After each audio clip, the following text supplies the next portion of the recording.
Welcome to Hockey Inside Out. I'm your host, Adam Susser. Let's take a look at today's topics. Number 1, a month into the regular season, is it still too early to declare who won the Subban-Weber trade? Number 2, it's only taken 9 games, but apparently Muller fixed the power play. What took so long? Number 3, can we safely declare Carey Price the best goalie in the world? And number 4, did Terrier act too quickly, taking Nathan Beaulieu off the number 1 defense pair with Shea Weber? Let's meet the panel. He's the best writer at the Gazette. Seriously, Stu? I've read all the other writers, and you're the best. Okay. Don't tell anyone else, though. They all hold my opinion in such high regard, it would crush them. Stu Cowan is here.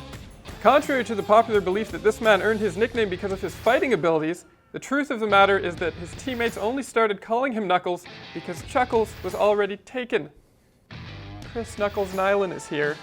This is true. I sent this person a Facebook friend request 7 months ago, and to this day, she has still not responded to it. Personally, I thought we were friends, but apparently we're just work colleagues.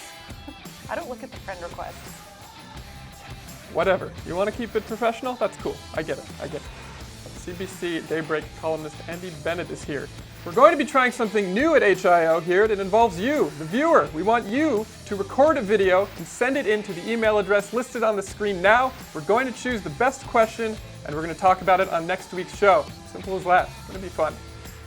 Roughly 4 months ago, the people of Montreal came together to collectively freak out over the trade which saw our city's most beloved philanthropist dealt away to Nashville in what was surely to become the biggest tragedy to plague our city since the ice storm. In exchange for trading away our hopes and dreams, we got some old man who had roughly 6 months of mileage left in his tired old body before he withered away and died. In addition to that, we were also left with the horrible nightmares of PK Subban hoisting the cup while dressed up in that wretched shade of yellow. God, it was a tough summer. Fast forward to now, Wednesday morning, 1 month into the regular season, and Shea Weber leads the best team in the NHL with 4 goals, 10 points, and is a plus 12, whereas the Nashville Predators sit nice and pretty in 29th place, and the most talked about thing that PK has done so far this season is this. So, it's still too early to declare who won the Shea Weber PK Subban trade. What do you think, Chris? You know, I look at what the Canadiens got, and what they got is a leader, a guy who is great around his teammates. He applies himself on the ice. He's all business. I love that. And you can see it, you can feel it when you're around this hockey team. Things have changed. I know the Nashville Predators and Dave Poile were real happy getting PK Subban, saying he can be the person he wants to be and do what he wants.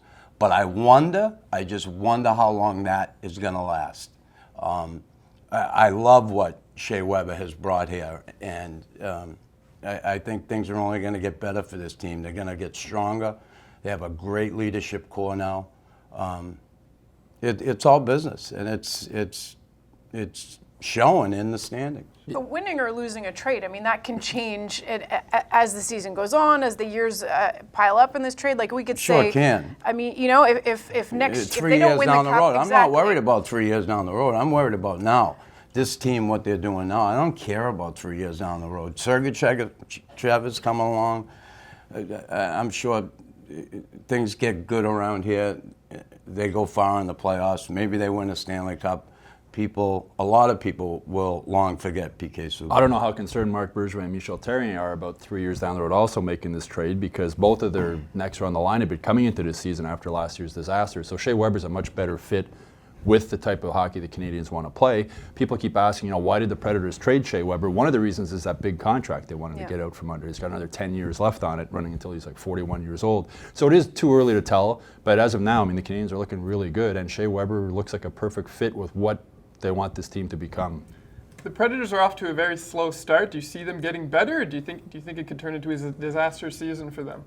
I think it'll get better. I think, the Canadiens brought in 7 new guys, if you include Sergachev, who's gone now, so 6 new guys. So you thought there'd be more of an adjustment.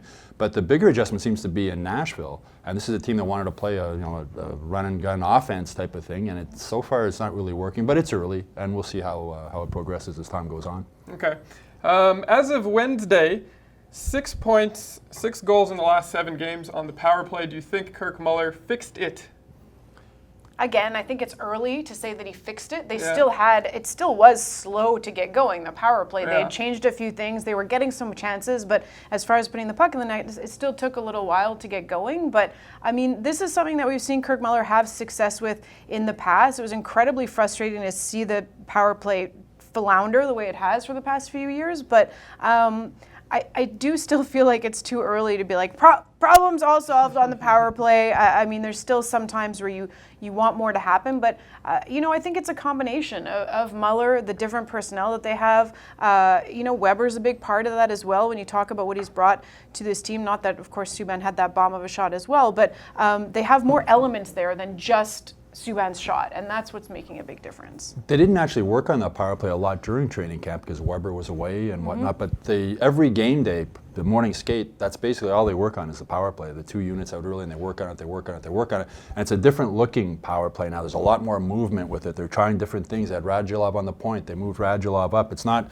and PK was always set up on that left side of the point or to wind up. Now they're moving him more to the middle. Shea Weber's goal the other night was right from straight on with more options where to shoot. So it's a different looking power play. And a lot of stuff down low too, a lot of dirtiness in front of the net that really helps guys getting in position. But I don't understand why it's such a radical thing to put an extra forward on the power play. It seems like it would be such an obvious... Because they're defensive minded, Andy. Yeah, well, I don't know about being defensive minded. Every team has to be defensive minded if you want to win hockey games. Letting up 14 goals, they got the most goals in the league, one of the teams top 5 in the league. So defensive-minded. This team pushes the pace. They got a good skating team. Power play, listen, has it gotten better? Yeah, it has. Is that going to last? Who knows? Penalty killing units in this league are unbelievable. Anytime you get out there against players, they press.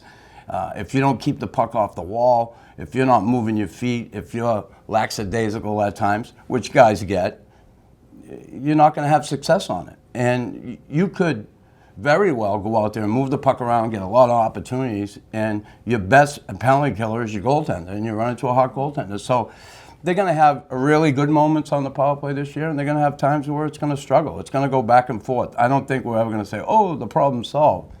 If they're up over 20%, if they're 20 to 25%, and the penalty kills over 80%, both combined are over 100%, they're in pretty good shape. Brendan Gallagher was saying one of the things is they sit in video meetings, penalty killing units, and they know there's no surprises. There's so much video work that goes in. They know everything that a team's power plays are doing, how they come in, how they set up. So you can't be predictable. That's the main thing. And one of the big changes they made, they've gone to a 1-3-1 where they have a guy in the slot now who is another option. So it kind of keeps that forward, the weak side forward, respecting that guy in the slot. It might open up top, and that's what happened when Weber scored last week. They were worried about the guy in the high slot, which was Pacioretty, I believe. Mm-hmm. Okay. At this point in the show, it's time for a segment, Stew on the Point. Watch it. Love it. Baseball is a game that was built for analytics. Hockey, not so much. Baseball is a team game, but it mainly comes down to a battle of individuals, the batter versus the pitcher, with the fielders there to help out behind. Hockey is one of the ultimate team games, and there are some players whose qualities can't be proven simply by crunching a bunch of numbers and coming up with a Corsi or a Fenwick. That doesn't mean those fancy statistics can't be valuable when analyzing a team or a player, but nearly all stats need to be taken with a grain of salt. Some need a bigger grain than others. Which brings me to the Canadiens' Shea Weber and plus-minus statistics. Weber was an NHL best plus 12 through the Canadiens' first 9 games, during which they posted an 8-0-1 record.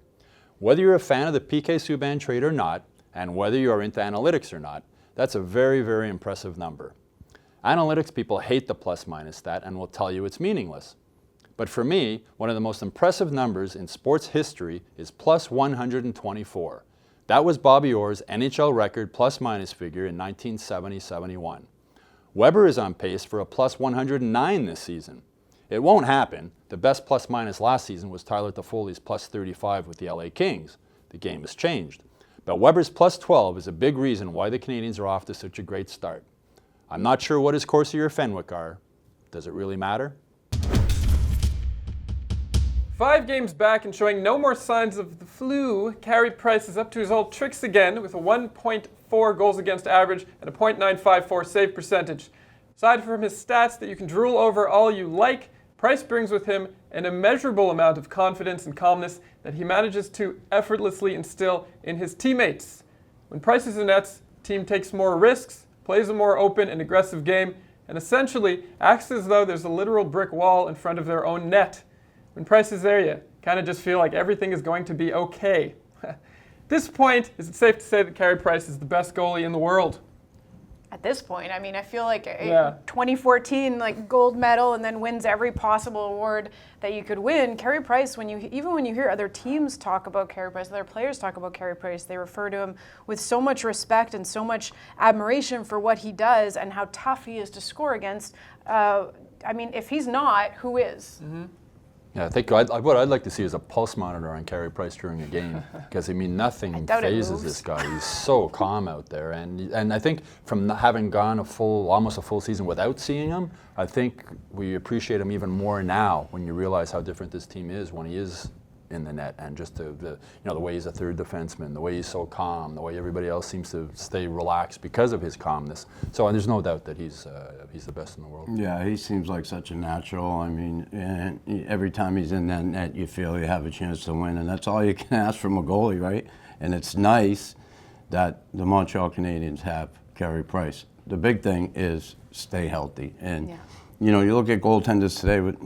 A lot of guys get hurt today. Up and you look at the guys that are injured, and the style of today is the butterfly, and you're going up and down. They're big guys going up and down all the time, stretching out to make saves, and that puts a lot of stress on those joints, the knee joints. So the big thing for Carey Price, he's the best goalie in the world. There's no question about it, but he has to stay healthy going forward here.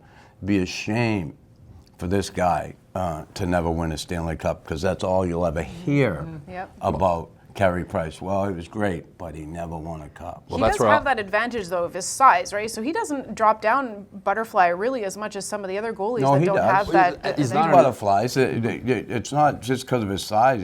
He drops down, his pads go out, and he stays big, but he butterflies. He doesn't butterflies a style. It's the way you fall to the ice. He doesn't drop matter down if you're small or big. I just feel like he doesn't go down as much as he doesn't, as and I think Stefan Waite. I think that's where Stefan Waite comes into play in making Carey Price the best goalie in the world, because he used to be down all the time. Yeah. The puck would come over the blue line, he'd be down on his knees, and you'd see guys would beat him all the time up high. Yeah. Now he's down, he's up, he's down, he's up. He's never on his knees for more than a couple of split seconds. Remember if you look at the book. The book is out on Carey Price. The book is out on Carey Price. Yeah. But the key, you're talking about his health. The key is going to be Al Montoya. I mean, Michel Therrien said he only wants Carey Price to play 60 games this year. And if Montoya can keep playing, he's not going to keep to the level he's been. I don't think anybody can expect that. But if he can provide solid backup goaltending, that's going to be a big thing for this team. Okay. It took 6 games for Michel Therrien to take Nathan Beaulieu off the first defensive pair with Shea Weber and replace him with Yemelin. Do you think he should have given Beaulieu a little bit more time? That's well, the thing with Beaulieu, they put him in that thing, and Michel Therrien said it wasn't a case of Beaulieu playing not well. It was a case of Emelin playing so well. And we have Emelin. Smoke screen. And with Emelin together, Emelin and Weber together, you better keep your head up. He took him off because of Boston, because he went to shoot on open net, and Backus blocked it, and he almost cost the team a goal. He made some mistakes in Boston. He took him off there. I'm sure Michel, again, did it for that reason, not because Emelin's playing so great. And Yemelin is playing well. I don't think it's like, we'll reward him, because I think it's more Beaulieu had a tough game in Boston. And if you look, they've played with this kid's psyche since he's been here, up and down, and some of it's warranted. They want this kid to mature into a really good puck-moving, puck-carrying defenseman, and that takes time. But I think it's more to do with his playing. Part of it might be also is when Patterson and Beaulieu were together during the preseason, they were fantastic, and these guys played a full season together their first year in the minors in Hamilton. So they have a bit of a natural chemistry there together. So they as a third defense pairing, it's a pretty good pairing. He does have a short leash, though, for certain guys, right? He always has. So it's like you kind of feel for a guy like Beaulieu, where some guys need that, though. Some guys need that short leash. You give a guy a little too much, and next thing you know, you're in trouble. And you got to handle guys differently, and he's sure one I think they have handled differently. And will it be good for him down the road? Who knows? Well, I hope. I think there's parts of Beaulieu's game, Terry, he doesn't like, that offensive risk-taking, but I think he must love the physical. I mean, Nathan Beaulieu dropped the gloves again recently. The kid's a tough kid, and he'll step up for his teammates. So I think Michel Therrien is weighing the good and the bad of what he likes about him. But I think Nathan Beaulieu. He has gotten better every year. So it's just, you think that they're probably doing the right things with him, but I just think sometimes it must be so difficult to be a player under that coach, where it's just like, if you have a game like that Boston game, stuff's going to change. Beaulieu made it clear right from the team's golf tournament he really wanted to play with Shea Weber this year. But it's early. I mean, he could be back. Who wouldn't want to play with Shea Weber? Awesome. Okay, well, that's all the time we have today. I'd like to thank you for watching at home.